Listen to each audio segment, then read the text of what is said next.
I cut the rope myself to prove they were safe. Here is a strange fact about cities. For most of urban history, the most fashionable floor of any building was the one closest to the street, and the higher you climbed, the poorer the tenants became. The attic was for servants, students, and starving artists.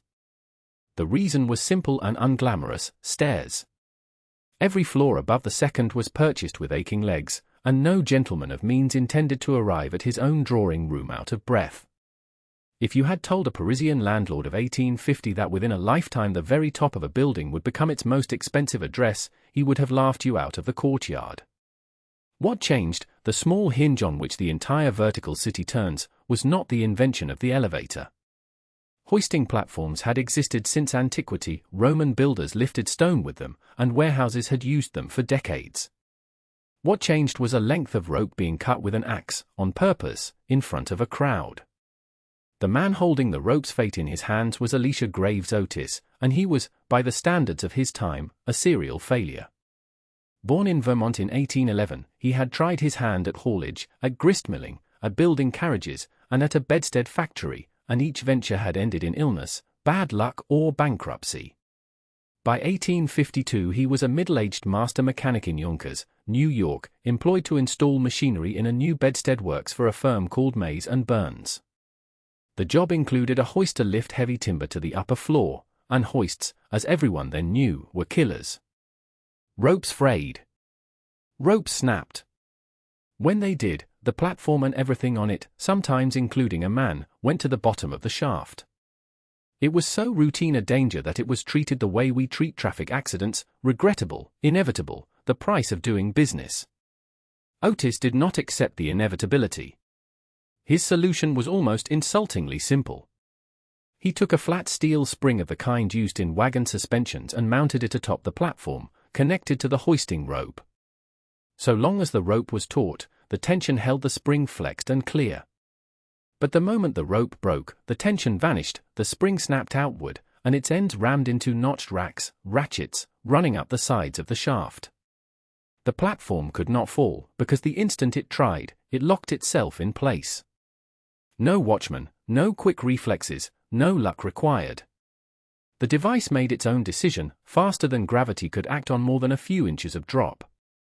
It is worth pausing on what kind of invention this is, because it belongs to a family we consistently undervalue. Otis had not made anything go faster, higher, or cheaper. He had made a promise: this machine will fail safely. Whole categories of modern life rest on inventions of exactly this type: the fuse, the seatbelt, the circuit breaker, and almost none of their inventors are famous, because safety is invisible when it works. Otis nearly joined that anonymous company. The safety hoist sold poorly at first. The bedstead business folded. He set up a tiny elevator shop of his own and sold 3 machines in his first year. Then came the axe.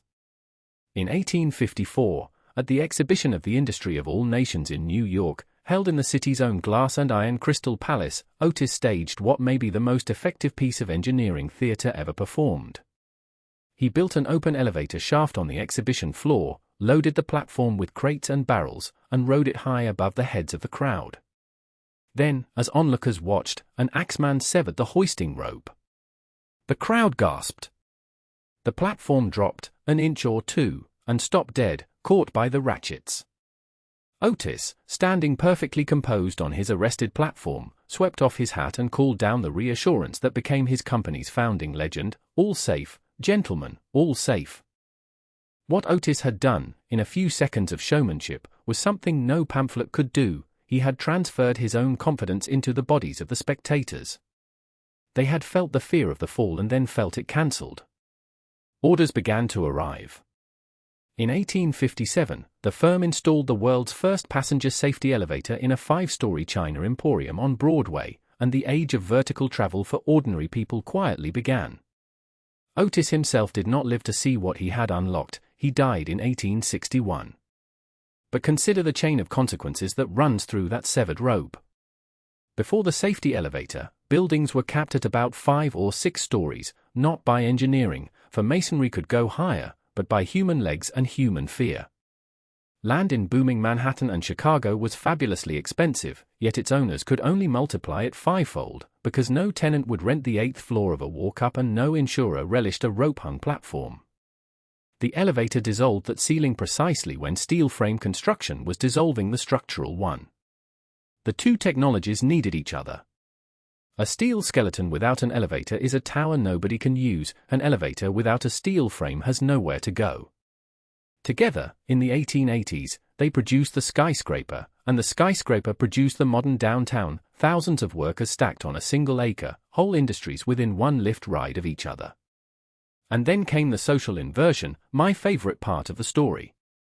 The logic of the stairs had put the poor in the attic for centuries. The logic of the elevator reversed it within a generation.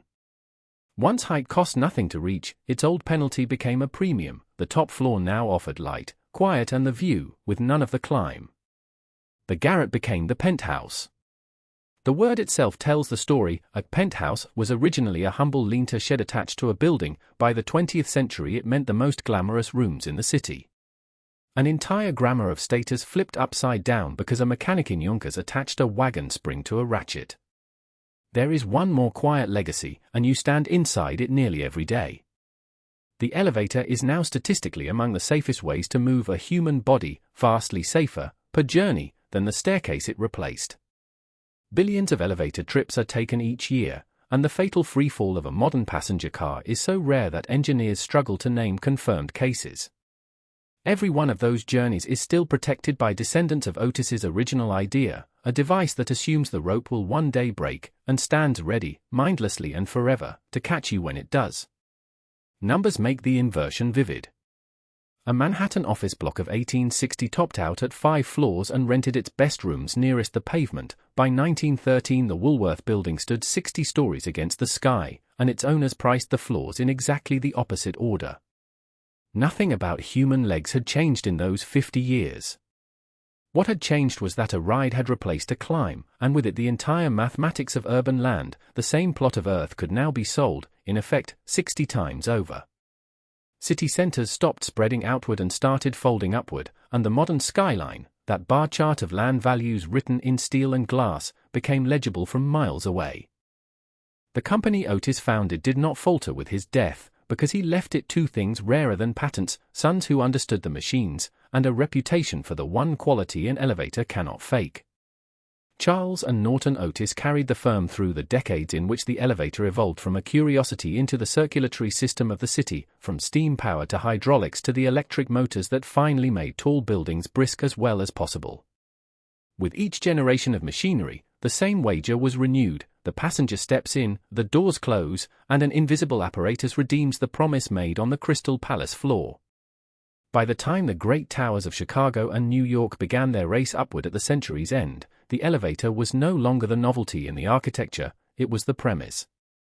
Architects now designed buildings from the shaft outward, the way earlier centuries had designed around the staircase and the chimney. A whole urban profession grew up inside the cars themselves: the elevator operator, with white gloves and a folding seat, announcing floors like stations on a railway, a trade that lasted the better part of a century before the machines learned to drive themselves. And the deeper habit the elevator taught us has never been unlearned. It trained city dwellers, floor by floor, to hand their bodies over to automatic machinery dozens of times a day without a flicker of thought, a rehearsal, decades early, for a world of automatic doors, automatic brakes, and automatic everything. Every technology of trust since has walked through the door the elevator opened. It remains, if you think about it, the only form of public transport most of us board utterly alone, in a windowless box, suspended over a void, without ever once considering the arrangement strange.